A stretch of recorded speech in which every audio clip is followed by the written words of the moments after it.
Hello, welcome to A Few Minutes with Esther. I'm Buddy Pennington, pastor of Westville Assembly of God in Holmes County, Florida, the host for the study.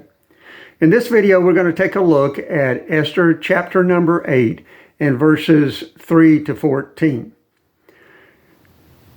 At this point in our story about Esther, Haman has been killed, and Mordecai has been made the king's right-hand man, so to speak. He has been given the signet ring, which is the official seal ring of the king, to use in his official capacities as an advisor.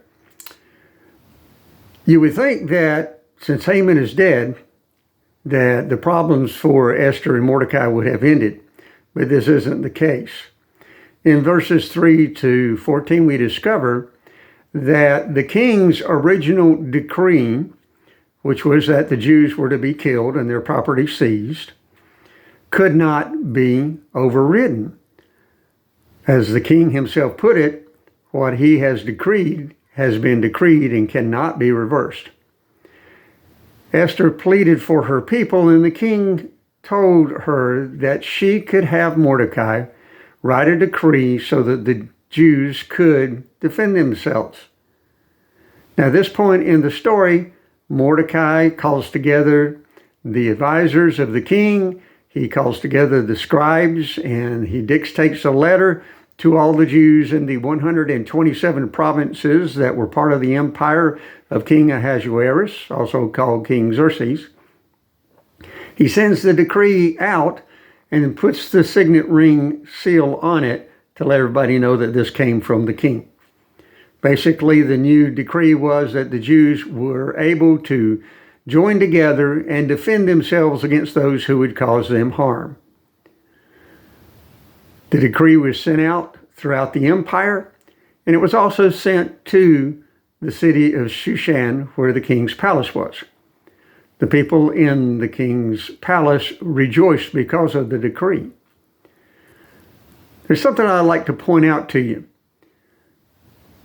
Many times we find ourselves being successful when we have to deal with things that are contrary to our lives, such as Esther and Mordecai had to deal with the plot by Haman to destroy them. As we deal with these situations, we find ourselves overcoming some of them, but we have to realize that there will be more consequences because of what the evil plans against us were set into motion have created. We may be able to fight a battle and win it, but there will be more battles to fight. In Esther and Mordecai's case, they had to come up with a way to overcome the original edict by King Xerxes that the Jews be killed. They were able to do that. Fortunately for all the Jews in the empire, they were able to come together to defend themselves.